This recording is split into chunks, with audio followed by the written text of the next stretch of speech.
Demonic Freeze by L.M. Therrien. Marisol! It was Dad yelling at me from the front yard again. I pulled my earbuds out and left them on my bed, next to the markers and birthday card I was making. The box fan cooled my legs as I peeked through the blinds. He was unloading something large from his work truck parked on the street.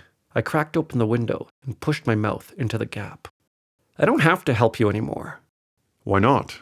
Mom says I'm too mature to dink around in the garage. Get the door. Marisol! Marisol! It was no use. He would just keep calling me like a stray cat. I sprinted through the house, curtains closed, fans whirring in coordination. There was a precise routine in the afternoons that kept the house under 90 degrees Fahrenheit. In the garage, I hit the button. The door opened, and I could see heat dance over the asphalt as though evil spirits were twisting in the sun. Dad moved quickly up the driveway, wheeling a freezer into the garage with a dolly. There were scuff marks on the side, and the handle was wrapped in duct tape. He's always doing this. I wiped fresh beads of sweat from my forehead and closed the garage door before neighbors saw us bringing trash into the house. Dad's eyes were bright with excitement, and he wheeled past all his other so-called projects. Rusty lawnmowers, office chairs, tangled hoses. He set the new appliance against the wall and stepped back with hands on his hips. Was this free? Don't be dumb, Marisol. Nothing's free. It took time and hard work to get it home. He lightly touched the yucky tape. This will buff out. Do you think Mom will like it? This is her birthday present? I think she's going to love it. Imagine all the ice cream and popsicle and beer we can fit inside, he said, having forgotten she didn't like any of those things. What Mom did like was having enough space to fit 30 pounds of frozen meat, just in case. And that's why I had to help sort out all the raw, clearance drumsticks into small baggies so that we could line our freezer with what little space it had. Dad pulled a bandana out from his pocket and wiped his neck from ear to ear. It's barely cooler than a baby's fart in here. Did you set up the fans the way I showed you? I rolled my eyes, but he didn't notice because he was busy untangling the cable. When he plugged it in, a soft whir started. See? Like music, he said. Then the squealing started. I jumped back. It sounded exactly like that time my uncle started our lawnmower, unaware that it was covering a rodent hole and that right then, a gopher was climbing out of the blades. I covered my ears.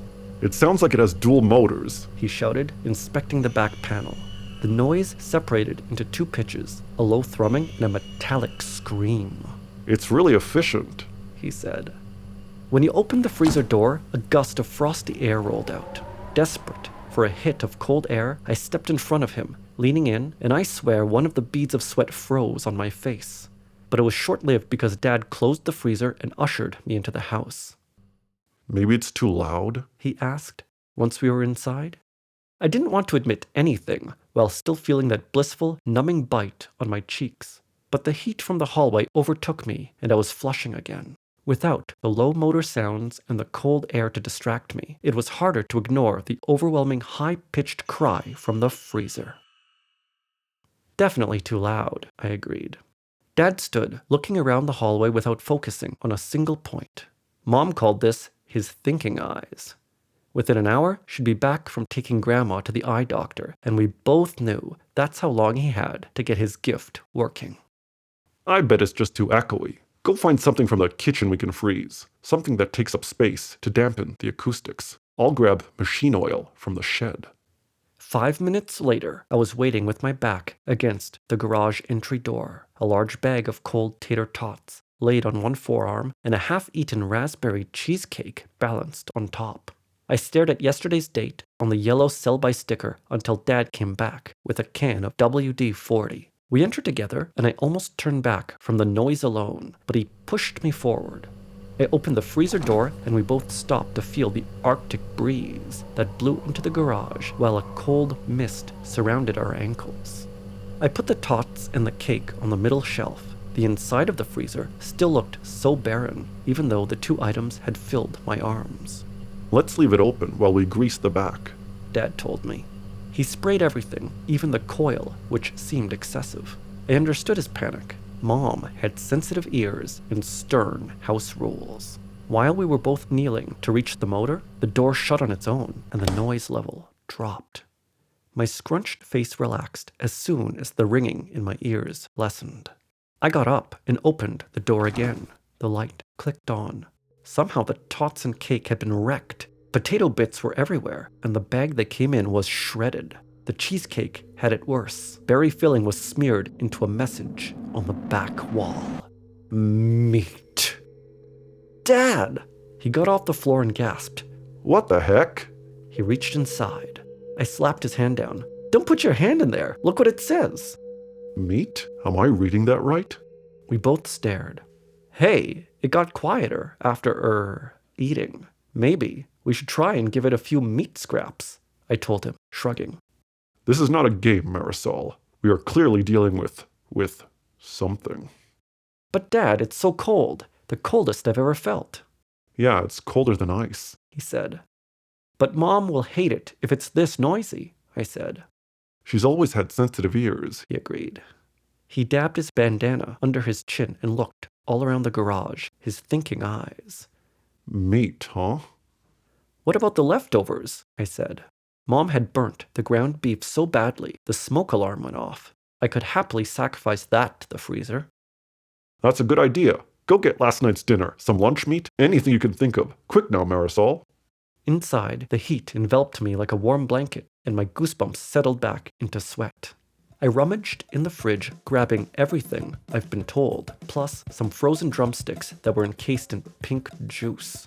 When I returned, Dad stood too close to the open freezer, practically falling in. I elbowed him, and he shook himself back into action. We made our offerings, a small, packaged pile set in the center of the cheesecake mess. We closed the door. The freezer shivered, and then the noise went quiet. It was better than we could have asked for, just a polite hum of refrigerant bliss. The only thing I could hear was my own breathing and the familiar wrought knock of Mom's Buick pulling up into the driveway. Dad and I looked at each other.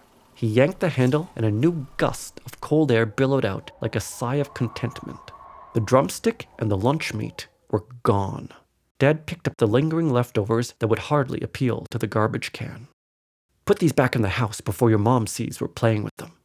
I took the plate, not blaming the freezer for rejecting it, and set it on a workbench. Cleanup could wait. I had to tell Mom about our newest appliance. We rushed inside and converged before she could even put her purse down. Mom, guess what? Dad interrupted by giving her a kiss on the cheek. This sure is some homecoming, she said, looking between us. But I couldn't keep quiet for 1 second longer. Dad brought home some junk, and at first I thought he was going to get us in trouble. But then, when you plug it in, it's colder than the air conditioning we saw at the store. Let's not share everything and save some of the surprises for Mom to find out, he told me with a wink. Truth be told, she had to see it to believe it. And of course, there were all kinds of safety rules. I don't want you sticking your hand in there again, he said with a stern finger. Yeah, that was you, Dad. But you know, the garage is our favorite room in the house now. We put down a rug and set out folding chairs there. Sometimes, when my uncle catches rodents or snakes, we offer it to the freezer, and there are practically icicles in the rafters for the rest of the day. Mom likes it too. Really. She even set out a blue flower-patterned porcelain bowl for kitchen scraps.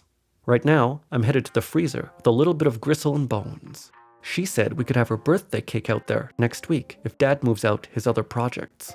Well, I guess he did pick the coolest present after all.